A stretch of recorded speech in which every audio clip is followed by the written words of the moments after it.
அன்பு உள்ளங்கள் அனைவருக்கும் வணக்கம்.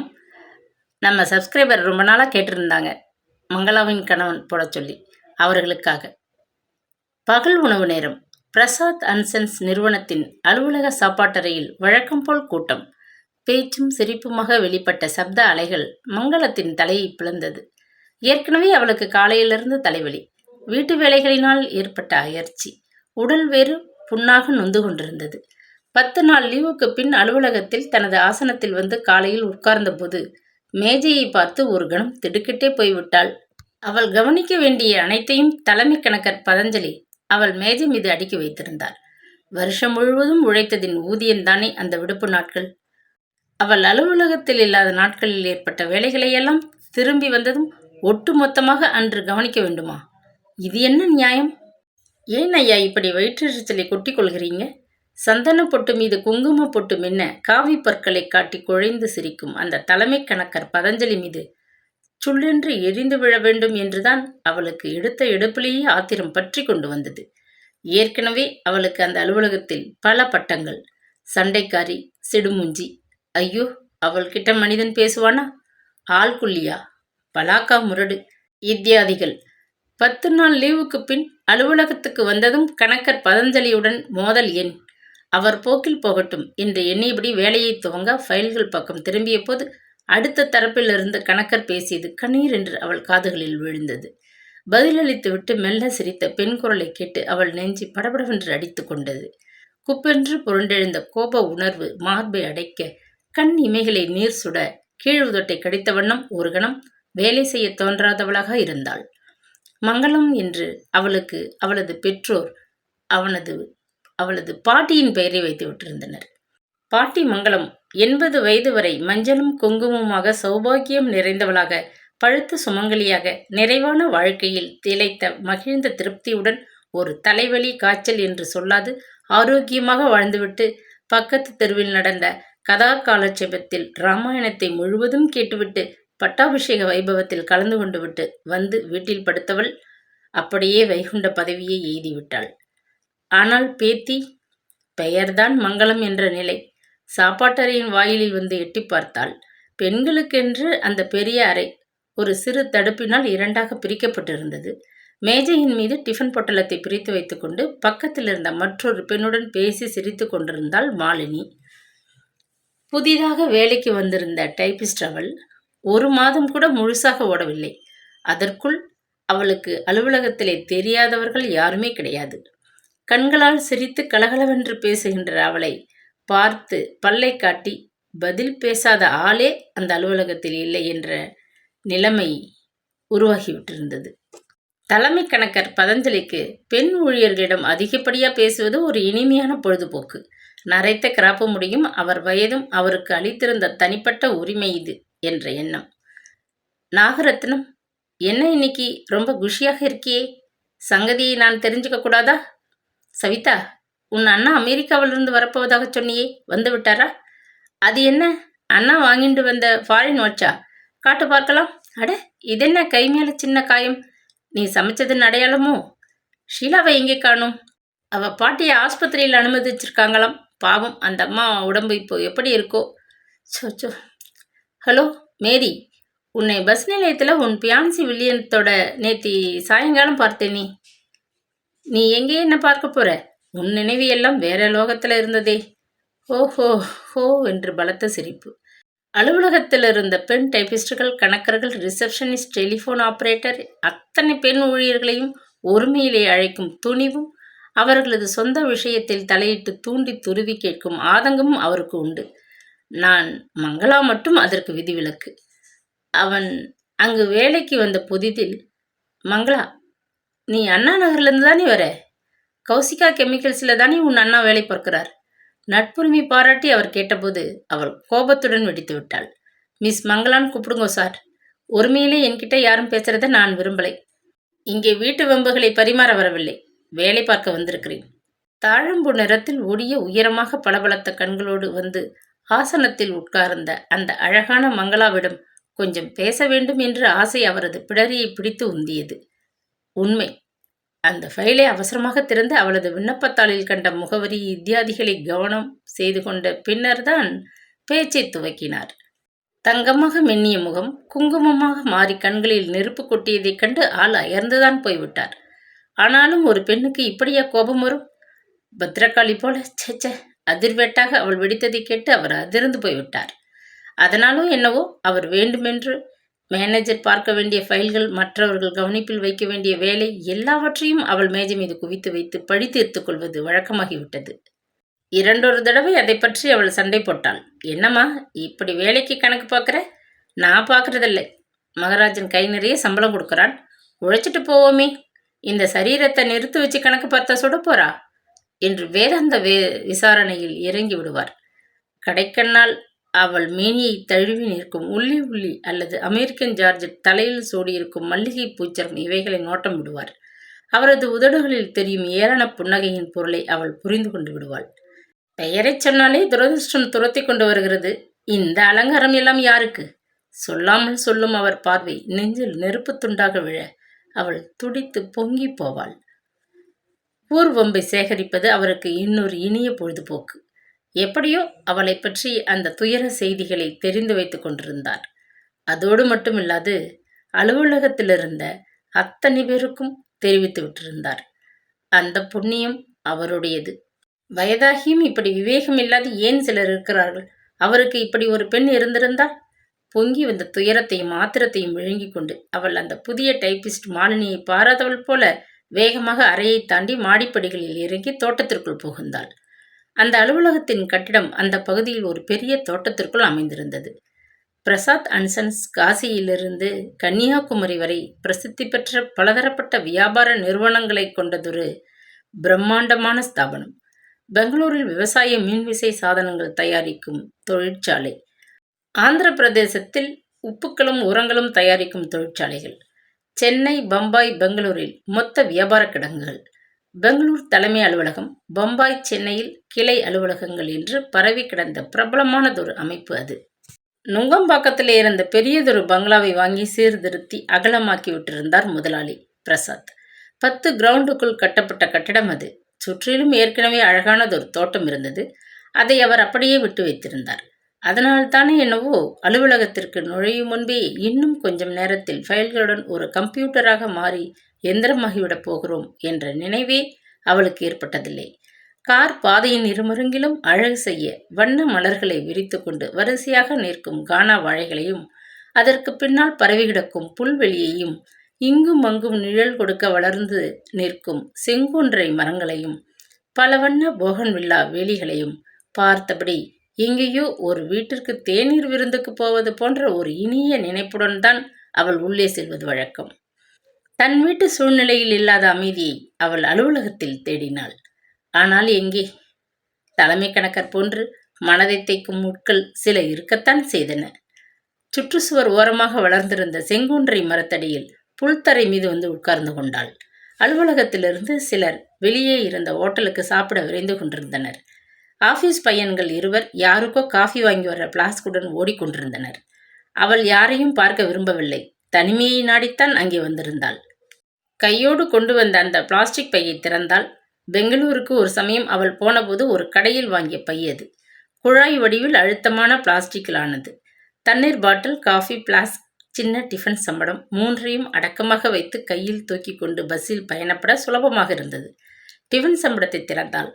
காலையில் அவளே தயாரித்து அடைத்து கொண்டு வந்த உப்மா ஆறி களியாக கட்டி தட்டி போயிருந்தது. தொட்டுக்கொள்ள ஒரு ஓரத்தில் வைத்திருந்த எலுமிச்சங்காய் ஊறுகாய் துண்டத்தை விரலால் தொட்டு வாயில் வைத்தபோது தலைமுடியை குலுக்கிவிட்டது போன்ற காரம் உச்சந்தலைவரை ஓடியது. அண்ணா பெண் ஷைலாலின் கல்யாணத்திற்கு பரிசாரகன் தயாரித்த ஊறுகாயில் மீந்ததை மன்னி ஒரு ஜாடிக்குள் வழித்து போட்டு கல்யாண மண்டபத்திலிருந்து எடுத்து வந்து விட்டிருந்தாள். அது இப்போது வீட்டில் உபயோகத்தில் இருந்தது. ஷைலாவின் திருமணத்திற்கு மன்னிக்கு உதவ வேண்டும் என்று அண்ணாதான் அவளை வேலையிலிருந்து 10 நாள் விடுப்பு எடுத்துக்கொள்ள சொல்லி உத்தரவிட்டிருந்தார். அந்த 10 நாட்களில் வீட்டு வேலைகள் அவளை நொறுக்கி தள்ளிவிடப்பட்டிருந்தது. உடல் புண்ணாக நொந்தது. மனம் நெருப்பாக புழுங்கி குமைந்தது. மன்னி அனுசியா சுபாவத்தில் சோம்பேறி. மாப்பிள்ளையும் பெண்ணும் தேர்நிலவுக்கு உதகைக்கு புறப்பட்டதும் உடம்புக்கு முடியலை என்று படுத்தவள் நாள் 8 ஆகியும் எழுந்திருக்கவே இல்லை. அப்படி ஒரு ஜாலம். அந்த ஒரு வார காலமும் மங்களாதான் சமையலிலிருந்து வீட்டு காரியங்கள் அனைத்தையும் கவனிக்க வேண்டியிருந்தது. கல்யாணம் விசாரிக்க வந்தவர்களுக்கு காஃபி கலந்து கொடுத்து உபசரித்து வாய் ஓய்ந்து போய்விட்டிருந்தாள். ஓடி ஓடி வீட்டு வேலைகளை கவனித்து உடல் ஓய்ந்து விட்டிருந்தது. இன்று அவள் வேலைக்கும் போகும் நாள் என்ற நினைவு விடியும் முன் விழிப்பை கொடுத்து விட்டது. நடையில் கேட்ட காலடி சப்தம் அண்ணாவையும் எழுப்பிவிட்டது. படுகையிலிருந்து தூக்க கண்களோடு வெளியே வந்தார். சீக்கிரம் நீ குளிச்சுட்டு சமையலை முடி. மன்னிக்கு ஒரே தலைவலி. பாவம், அவளால் எழுந்திருக்க கூட முடியல. குளியல் அறைக்குள் புகுந்து கதவை பிடித்து கொண்டு அதன் மீது சாய்ந்தபடி நின்ற மங்களாவுக்கு கோபம் அடங்க வெகுநேரம் சென்றது. பெண்ணை தேனிலவுக்கு அனுப்பிவிட்டு படுக்கையில் விழுந்த மன்னிக்கு உடம்பு இன்னமும் குணமாகவில்லையாம். அப்படி ஒரு நாடகம். விடுப்பு எடுத்துக்கொண்டு வீட்டிலே இருக்கிறாளே மங்களம், அவள் வேலை செய்யட்டுமே என்ற கெட்ட எண்ணம்.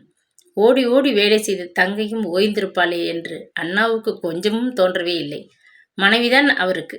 கணவன், வீடு, குழந்தைகள் என்று ஒரு பந்தம் ஏற்பட்டதும் மனைவி முக்கியம். மனிதர்கள் எப்படி மாறிவிடுகிறார்கள்? உலகத்தில் சுயநலம் மிக்கவர்கள்தான் அதிகம் போலும். கசப்பான எண்ணங்களுடன் கண்ணீரை அடக்கிக் கொண்டு அவசரமாக குளித்து வேறு உடுத்தி கொண்டு குக்கரை அடுப்பில் ஏற்றினாள். காஃபியை கலந்து அண்ணாவுக்கு கொடுத்துவிட்டு மன்னிக்கு ஓவலை கலந்து குடிக்க செய்து உபசரித்தாள். அண்ணாவுக்கு 9 மணிக்குள் சாப்பாடு தயாராகிவிட வேண்டும். பரபரப்பாக இலை போட்டு பரிமாறிவிட்டு அவர் சாப்பிட்டு முடிக்கும் முன் பகல் உணவுக்கு அவருக்கு டிஃபன் கட்டி கொடுத்துவிட்டு மேடை அருகே நின்றபடி தட்டில் சாதத்தையும் குழம்பையும் வாரி போட்டு கலந்து ஒரே மட்டாக விழுங்கி முடித்தாள்.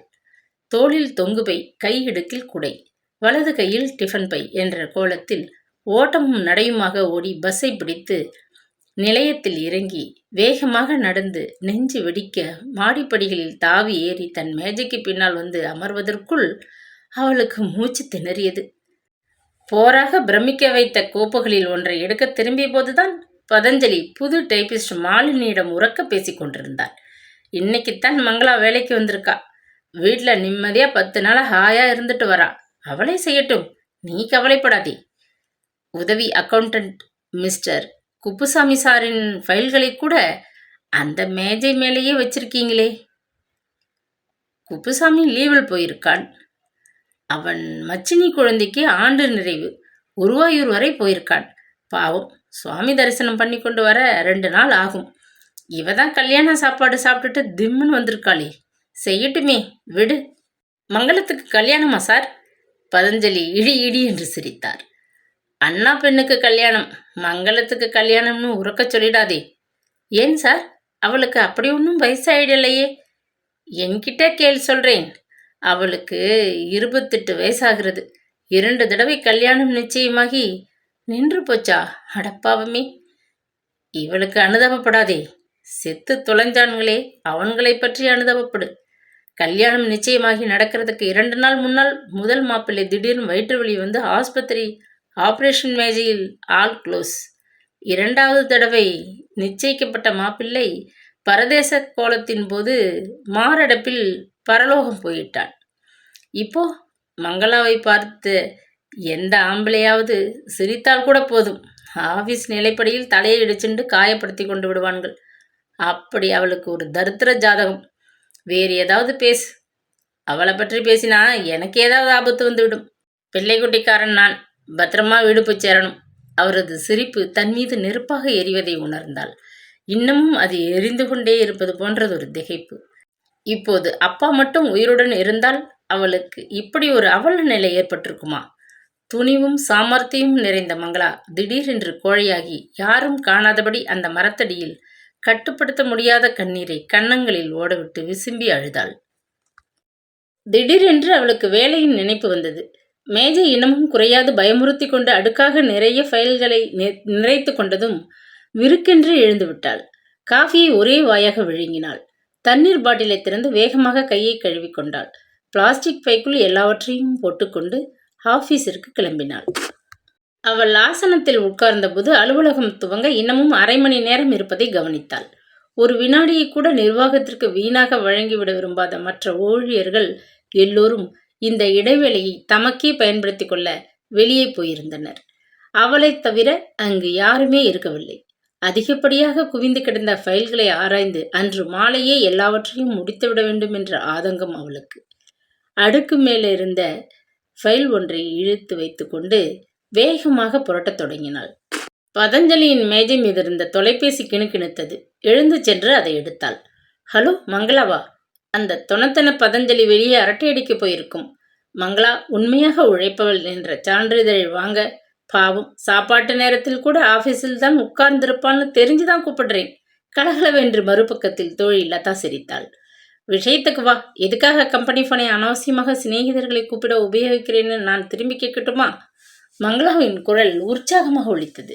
பல நாட்களுக்கு பின்னர் தோழி பேசுவதை கேட்டதும் அவள் மனதிற்கு ஆறுதலாகத்தான் இருந்தது, மகிழ்ச்சியாகவும் கூட இருந்தது. லீவுக்கு பிறகு இன்னைக்குத்தான் நீ வேலைக்கு வந்திருப்பேன்னு தெரியும். வேலை முடிந்ததும் சாயங்காலம் நீ என்னை ஸ்வப்னா ஈட்டிங் ஹவுஸ் முன்னால் சந்திக்கணும். வாசலிலேயே உனக்காக நான் காத்து கொண்டிருப்பேன். சரியா? உத்தரவிட்டாள் லதா. என்ன விசேஷம்? அதை சொல்லிவிடு, இல்லாட்டா எனக்கு வேலையே ஓடாது. மங்களா மெல்ல சிரித்தாள். ஸ்வப்னா ஈட்டிங் ஹவுஸ் தயிர் வடைக்கு பெயர் போனது தெரியும் இல்லையா? அங்கே நாம 2 பேரும் இன்னைக்கு சாயங்காலம் தயிர் வடை சாப்பிட போகிறோம். என்னுடைய ட்ரீட் உனக்கு. விசேஷம் ஏதாவது இருக்கணுமே? விசேஷம்தான். உன்கிட்ட சொல்லாட்டா தலை வெடிச்சிடுமே. ஆபீஸ் முடிஞ்சதும் டக்குன்னு கிளம்பிடு. என் மன்னிக்கு உடம்பு சரியில்லை. வீட்டுக்கு சீக்கிரம் போகணும். ராத்திரி சமையலை கவனிக்கணும். இழுத்தாள் மங்களா. மங்களா முட்டாள், கொஞ்சம் சுயநலமாக இருக்க தெரிஞ்சுக்கோ. ஒரு நாளைக்கு வீட்டு வேலைகளை மூட்டை கட்டி வை. கட்டாயம் இன்னைக்கு சாயங்காலம் நாம 2 பேரும் சந்திக்கிறோம். உனக்காக காத்திருப்பேன். தொலைபேசியை டக்கென்று வைத்து விட்டாள் லதா. தன் ஆசனத்திலே வந்து உட்கார்ந்து கொண்டாள் மங்களா. ஏனோ உள்ளத்திலே பரபரப்பு. லதா விசேஷம் என்றாலே என்னவாக இருக்கும்? சிந்தனை அலைவாயத் தொடங்கவே ஃபைல்களில் இருந்த கடிதங்களின் எழுத்துக்கள் கண்முன் நடனமாடின. கணக்குகள் மூளைக்குள்ளே பதிய மறுத்தன. ஒரே ஃபைலை பலமுறை அவள் அலுப்புடன் புரட்டி கொண்டிருந்தாள். மிகவும் சிரமப்பட்டு ஒரு வழியாக தன் வேலையின் ஒரு பகுதியை செய்து முடித்துவிட்டு அவள் நிமிர்ந்தபோது அலுவலகம் முடியும் நேரம் நெருங்கிவிட்டிருந்தது. பதஞ்சலி தமது பிரிப்கேஸை பட்டென்று மூடிவிட்டு வாயில் குதப்பிக் கொண்டிருந்த வெற்றிலையை உமிழ பின்பக்கம் நடையை கட்டினார். அருகில் யாரும் கவனிக்காத சமயம் மங்களா தன் கைப்பையை திறந்து பவுடர் காம்பாக்டை எடுத்தாள். மூடியிலிருந்த கண்ணாடியில் தன் முகத்தை ஆராய்ந்தாள். மூக்கின் மேல் பொடித்திருந்த வியர்வை முத்துக்களை சட்டென்று துடைத்து கொண்டு பவுடரை லேசாக முகத்தின் மீது ஒத்தியால் தடவி கொண்டாள். கூந்தலை சீராக்கி கொண்டு பையை வேகமாக மூடிக்கொண்டாள். பதஞ்சலி திரும்பி வந்து தமக்குள்ளே புன்னகைத்தபடி ஆசனத்தில் அமரவும் நிறுவனத்தின் மூடு நேரத்தை அறிவிக்கும் மணி அடிக்கவும் சரியாக இருந்தது. அலுவலகத்தில் ஒரே கலகலப்பு. மேஜை இழுப்பறைகளை மூடிவிட்டு கிளம்ப ஆயத்தமான ஊழியர்கள் சிலர் வாயை திறந்துவிட்டதால் ஒரே பேச்சும் சிரிப்புமாக சில வினாடிகளில் ஒரே கூச்சல். கைப்பை, டிஃபன் பாக்ஸ், குடை இத்தியாதிகளை சேகரித்து கொண்டு மங்களா மெல்ல கீழே இறங்கி வந்தாள். லதா அவளுடைய பள்ளிக்கூட நாள் தோழி. இன்னமும் நட்பை விடாது தொடர்ந்து கொண்டிருந்த அவளுக்கு இருக்கும் ஒரே சிநேகிதி. மங்களாவைப் போலவே அவளுக்கும் இன்னமும் திருமணமாகவில்லை. பிரசாத் அண்ட் சன்ஸ்க்கு கொஞ்ச தூரத்தில் இருந்த சோப்பு பவுடர் முதலிய பொருட்களை விநியோகிக்கும் ஒரு பிரபல மொத்த வியாபார ஸ்தாபனத்தில் அவள் டெலிஃபோன் ஆபரேட்டர், ரிசப்ஷனிஸ்ட் என்ற 2ஐயும் சேர்த்து கவனித்துக் கொண்டிருந்தாள். வெகு தொலைவிலேயே மங்களா தன் சிநேகிதியை பார்த்து விட்டாள். பளிச்சென்று வீசிய மாலை மஞ்சள் வெயிலில் ஸ்வப்னாவின் வாசலில் அவள் நின்று கொண்டிருந்தாள். ஹைஹீல்ஸ் ஷூவிலே மிகவும் உயரமாக, பிரெஞ்சு ஷிஃபான் சேலையிலே மிகவும் ஒல்லியாக பாதசாரிகள் முறைத்துவிட்டு மறுபடியும் திரும்பி பார்க்கும் அளவு கவர்ச்சியாக இடது கைவிரல் நகங்களை கடித்து கொண்டு நின்றாள். அவள் மாநிறந்தான். ஆரஞ்சு வண்ண ஷிஃபான் சேலையில் முகத்தில் பூசியிருந்த ஒப்பனையில் அந்த மஞ்சள் வெயில் அவளது நிறத்தை உயர்த்தி விட்டிருந்தது. 18 வயது கல்லூரி மாணவி போல் அவள் அணிந்து கொண்டிருந்த கோகோ கருப்பு கண்ணாடி 10 வயதை விழுங்கிவிட்டு அவளை இளம் பருவ மங்கையாக ஆக்கிவிட்டிருந்தது. லதாவுக்கு எப்பொழுதும் கவர்ச்சியாகவும் அழகாகவும் உடுத்து தெரியும். வேடிக்கையாக பேசுவதிலும் கெட்டிக்காரி. அவளை விட குறைந்த சம்பளத்தில்தான் வேலை பார்த்து கொண்டிருந்தாள். அப்படியும் சதா சிரித்துக்கொண்டே மலர்ந்த முகத்துடன் இருக்க அவளால் முடிந்தது எப்படி? குடும்ப அறை என்று ஒதுக்கப்பட்டிருந்த அறை ஒன்றுக்குள் சென்று இருவரும் அமர்ந்து கொண்டனர். பாதாம் கேக், தயிர் வடை, மசாலா தோசை, காஃபி என்று மளமளவென்று தேவையானவைகளை பையனிடம் சொல்லிவிட்டு அறைக்குள் வீசிய மங்கிய விளக்கொளியில் தன் தோழியை உற்று பார்த்தாள் லதா. மங்களா மிகவும் சோர்ந்து களைப்புடன் காணப்பட்டாள். அதை பார்க்க அவளுக்கு பரிதாபமாக தான் இருந்தது. நீ ரொம்ப டன் ஆரோக்கியத்தையும் அழகையும் அசட்ட பண்றே. என்னதான் வேலை செஞ்சாலும் நம்மையும் கொஞ்சம் நாம் கவனிச்சுக்கணும். லதா அதட்டலாக பேசிவிட்டு பையன் கொண்டு வந்து வைத்துவிட்டு போன தட்டுகளை அவள் பக்கம் நகர்த்தினாள். சாப்பிடு, சாப்பிட்டு கொண்டே பேசுவோம் என்றாள். மங்களா மௌனமாக தோசையை பிட்டு வாயில் போட்டு மென்று கொண்டிருந்தாள். வாழ்க்கையில் ஏற்பட்ட கசப்பான நிகழ்ச்சிகளின் பாதிப்பு கழுத்து மட்டிலும் நிற்கும்போது என்னத்த பேசுவது என்று தனக்குள்ளே குமைந்தாள். நீ மனசை ரொம்ப தளர விட்டுடற. என்னை பார், உன்னை விட பல விதத்திலும் என் நிலைமை மோசமானதாகத்தான் இருக்கு. அம்மா வயிற்றுவலி நோயாளி. வசதியாக வாழ்கிற என் இரு தமக்கைகளுக்கும் அம்மாவை வச்சு காப்பாற்ற மனமில்லை. பாவம், வயசு காலத்தில் அம்மா எங்கே போவான்னு பொறுப்பை நானே என் தலையில் போட்டுக்கொண்டு எனக்காகவும் அம்மாவுக்காகவும் வேலை பண்ணுறேன். குறைஞ்ச சம்பளம்தான், ஆனாலும் நாமே சம்பாதித்து நம்மை காப்பாற்றிக்கிறோமே என்று திருப்தியில் வாழ்கிறேன். உனக்கு என்னை விட துணிவு ரொம்ப அதிகம். மங்களா மெல்லியதாக முணுமுணுத்தாள். துணிச்சல் ஒன்றுதான் என் சொத்து, அதையும் உதறிவிட சொல்றியா? அது கிடக்கட்டும், என்ன விசேஷம்னு ஒரு வார்த்தை கேட்க மாட்டேங்கிறியே? சொல்லு, பேசத்தானே இங்கே வந்து உட்கார்ந்துட்டு இருக்கோம். உங்க அண்ணா பெண் ஷைலாவுக்கு கல்யாணமான தேதியிலேயே எனக்கும் கல்யாணமாக இருக்க வேண்டியது. அந்த சந்தர்ப்பம் நழுவி போயிடுத்து. என்ன சொல்ற மங்களா? வியப்புடன் நிமிர்ந்தாள். என் அம்மா சதா என் கல்யாணத்தை பற்றி வாய் ஓயாது புலம்பிக் கொண்டிருந்தாளா? யாரோ தூரத்து உறவு புண்ணியத்தை கட்டிக்கொண்டு என் ஜாதகத்தை எடுத்துக்கொண்டு அலைந்ததில் ஒரு வரன் கிடைச்சது.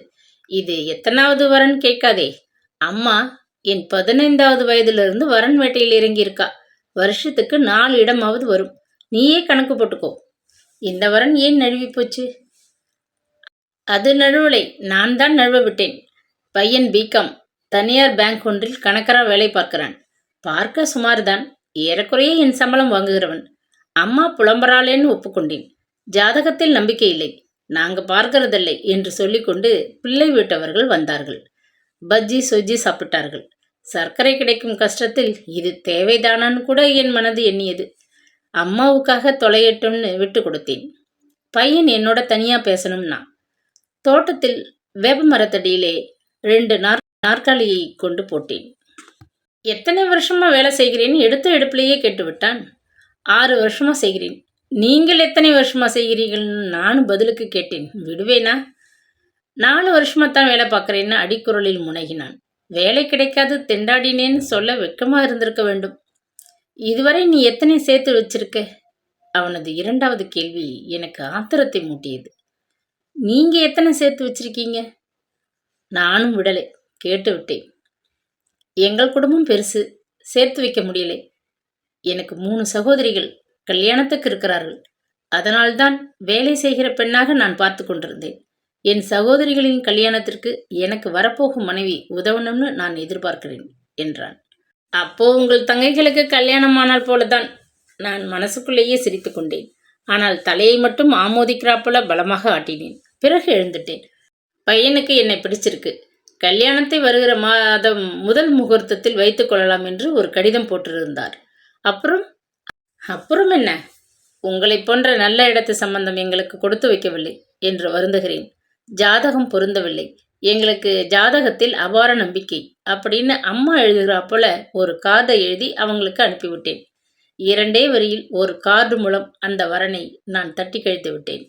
எத்தனை பேர்கள் என்னை வந்து பார்த்துவிட்டு பஜ்ஜி சொஜி எல்லாம் தின்னுட்டு கடைசியில் பெண் பிடிக்கலை, ஜாதகம் ஒத்து வரலை, அது இதுன்னு என்னை தட்டி கழிச்சார்கள். எனக்கு இந்த வரன் வேண்டாம்னு மறுக்க ஒரு சந்தர்ப்பம் கிடைச்சதேன்னு சந்தோஷப்படுறேன். அதை கொண்டாடத்தான் இந்த சந்திப்பு. உறக்க பற்கள் அனைத்தும் தெரிய பயமின்றி சிரித்தாள் லதா. உன்னால் எப்பவும் எந்த நிலையிலும் சிரித்து கொண்டிருக்க முடிகிறது. ஆனால் நான் எனக்கே பட்ட அனுபவங்களால் மனசு பொடி பொடியாகி விட்டிருக்கிறேன். அப்போ தோய்ந்து போன என் உணர்வுகளை நிமிர்த்தி வைக்க தெரியாது சங்கடப்பட்டு கொண்டு என்னையே நான் சித்திரவதை செய்து கொள்கிறேன். பெருமூச்செறிந்தாள் மங்களா. வாழத் தெரியாத மக்கு நீ, அவ்வளவுதான் சொல்வேன். கல்யாணம் என்பது நம் வாழ்க்கையில் ஒரு பிரச்சனையாக போய்விட்டிருக்கிறது. ஒப்புக்கொள்கிறேன். அதுக்காக கல்யாணம் செய்து கொண்டால்தான் ஒரு பெண் வாழ முடியும்னு ஏன் நமது வாழ்க்கையை ஒரு சிறு வட்டத்துக்குள்ளேயே அடக்கிக்கணும்? படிக்கிறோம், வேலை பார்க்கிறோம், தனியாக நாமும் ஏன் நிமிர்ந்து நின்று வாழ கற்றுக்க கூடாது? சம உரிமை வேணும்னு கோஷம் போட்டால் சரியா போச்சா? அதற்கு வேண்டிய தகுதிகளை நாம் தேடிக்க வேண்டாமா? உன் சூழ்நிலை வேறு, என் சூழ்நிலை வேறு. உன் தாயார் உன் அனுபவங்கள் தரும் அதிர்ச்சியை தானும் வாழ்வில் நேர்ந்து பங்கிட்டு கொண்டு உனக்கும் ஆறுதல் சொல்கிறா. என் அண்ணாவும் மன்னியும் என் வாழ்வில் நேர்ந்துவிட்ட கசப்பான சம்பவங்களுக்கு நானே காரணம் போல மனம் நோகும்படி பேசிவிடுகிறார்கள். ஷைலா கல்யாணத்தின் போது கூட நடந்த ஒரு சிறு விஷயம் என் மனதை எப்படி புண்படுத்தி விட்டது தெரியுமா? என்ன நடந்தது? லதா ஆவலுடன் கேட்டாள். கடைக்கடையாக புடவைகளை அலைந்து அம்மாவும் பெண்ணும் கல்யாண புடவைகள் வாங்கி கொண்டு வந்து முன்னரை மேஜை மீது வைத்தனர். நான் கண்களால் பார்த்து விட்டேன், அவ்வளவுதான். முதலில் புடவைகளை எடுத்து பீரோவில் வச்சு பூட்டு. அவள் கையால் தொட்டுவிட்டால் காரியம் உருப்படாது. மணி ரகசியமாக தன் பெண்ணிடம் சொன்னது என் காதில் விழுந்து விட்டது. திடுக்கிட்டு போனேன். என் மனம் ரொம்ப வேதனைப்பட்டது. ஆமாம், அத்தை துரதிர்ஷ்டம் பிடிச்சவ. எனக்கு கூட அவள் வந்து புடவையை தொட்டு பார்த்து விடுவாளோன்னு கொஞ்சம் மனசுல நெருடலாத்தான் இருக்கு. சொல்லிக்கொண்டே ஷைலா புடவை பார்சலை வேகமாக பீரோவில் வைத்து பூட்டினாள். என்னை விட வயசில் சின்னவள் ஷைலா. என்னை குத்தி காட்டி அம்மாவிடம் பேசினதை கேட்க எனக்கு சகிக்க முடியவில்லை. எனக்கு தெரியக்கூடாது என்று ரகசியமாக அவர்கள் பேசியது செய்தது எல்லாம் எனக்கு தெரிந்து விட்டதால்தான் துக்கம் மனதை நெருப்பாகச் சுட்டது. அப்படி என் ஜாதகத்தில் ஒரு தரித்திரம் எவ்வளவு அளவிற்கு இருக்குன்னு தெரிஞ்சுக்க எனக்கு ஆவலாகத்தான் இருக்கு. மங்களாவின் குரல் துயரத்திலே கரைந்தது. இதையெல்லாம் நீ நம்புறிய மங்களா? 2 தடவை என் வாழ்க்கையில ஏற்பட்ட அதிர்ச்சிகள் உனக்கு தெரிந்தது தானே? அதற்கு பிறகு என்னை பார்க்க வந்த வரன்களெல்லாம் விஷயத்தை கேள்விப்பட்டு எப்படி விழுந்து அடித்து கொண்டு ஓடினார்கள் என்பதும் உனக்கு தெரிஞ்ச கதைதான். எங்க ஆபீஸ் பதஞ்சலி வரை என் துரதிர்ஷ்டத்தை வர்ணிக்கும்படி என் ஜாதகம் என்னதான் சொல்றது என்று தெரிஞ்சுக்கணும்னு சில சமயம் ஆவலா கூட இருக்கு. உன் வருங்காலத்தை பத்தி ஜோசியம் பார்த்து தெரிஞ்சுக்க ஆசைப்படுற இல்லையா? அப்படித்தான் வச்சுக்கோயே. எதை தின்னால் பித்தம் போகும்னு ஒருத்தன் அலைஞ்சானாம். அதுபோல என் மனதுல என்ன பற்றியே ஒரு கேள்வி. நடந்து போன எதிர்பாராத சம்பவங்களின் பாதிப்பில் ஏற்பட்ட ஒரு தாழ்வு மனப்பான்மை. அதை உதறிவிட நான் விரும்புகிறேன். எனக்கு தெரிஞ்ச ஒரு ஜோசியர் இருக்கிறார். அவரிடம் நான் எதுவும் கேட்டதில்லை. என்னை பொறுத்தவரை என் வருங்காலத்தை பற்றி எனக்கே ஓரளவு தெரியும் என்கிற நம்பிக்கை. உன்னை அங்கே அழைத்து கொண்டு போகிறேன். சனிக்கிழமை மாலை வேலை முடிஞ்சதும் இதே இடத்தில் சந்திப்போம். பிறந்த தேதி, மாசம், நேரம், வருஷம் மட்டும் சொன்னால் போதும். 20 ரூபாய் செலவு ஏற்படலாம். ஒப்புக்கிறியா? காஃபியை பருகியபடி மங்களா தலையை அசைத்தாள். வீட்டுக்கு திரும்பும் முன் இருட்டி விட்டது. முன்னறையில் கூண்டு புலி போல் அண்ணா முன்னும் பின்னும் உலாவிக் கொண்டிருந்தார். பஸ் தவறி போச்சா? ஏன் இத்தனை நாழி? அதட்டினார். என் சிநேகிதியை சந்தித்தேன். அவளோட கொஞ்சம் பேசிக் கொண்டிருந்ததனால் அவள் முடிக்கவில்லை. அண்ணா கோபத்தில் வெடித்தார். மன்னிக்கு ஜுரம் படுத்து கொண்டிருக்கான்னு தெரிஞ்சும் நீ வீட்டு பொறுப்பு இல்லாம இருட்டுற வரை பேசிட்டு நின்னியா? போ, உள்ளே போய் சீக்கிரம் சமையலை கவனி இறைந்தார். காலை கழுவிக்கொள்ள குளியல் அறைக்குள் புகுந்த அவளுக்கு மன்னி பேசுவது கேட்டது. கவனிச்சேலா? சில நாளா உங்க தங்க மூஞ்சியை தொங்க போட்டு கொண்டிருக்கா. தன்னை விட வயசில் சின்னவளான ஷைலாவுக்கு கல்யாணம் ஆகிவிட்டதென்ற பொறாமை, வேறென்ன? இவ அதிர்ஷ்டம். ஊரே தெரிஞ்ச கதையாக இருக்கு. பொறாமைப்பட்டு என்ன பண்றது? நெஞ்சிலே ஓங்கி சம்மட்டியால் அடித்த வேதனை.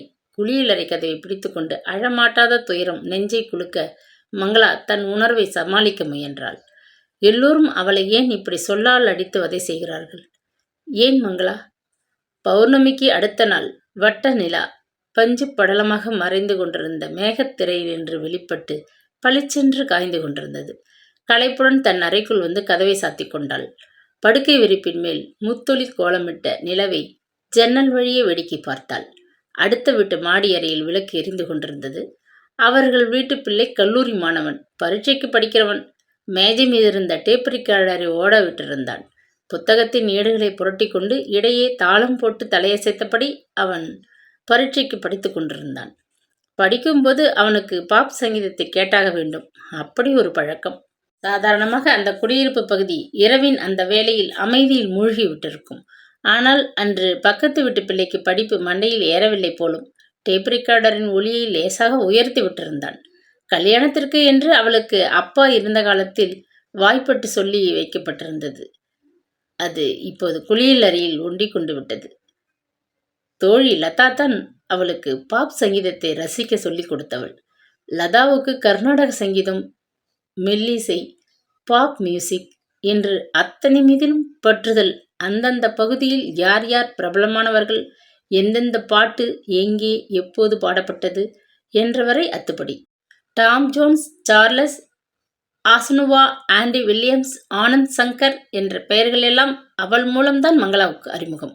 பழைய பாட்டு. ஆனாலும் நிலவொளியில் மெல்லியதாக வீசிய காற்றில் கலந்து மிதந்து வந்த டீன் மார்ட்டினின் உருக்கமான குரல் நெஞ்சை தொட்டது. எங்கள் வீடு என்று உரிமை பாராட்டிக் கொண்டு வளைய வந்த அந்த நாட்களின் நினைப்பு உடனடியாக மனதிற்குள் சுமையாக அழுத்தவே தலையணை மீது சாய்ந்தபடி ஜன்னல் வழியாக மீண்டும் வானத்தை பார்த்தாள்.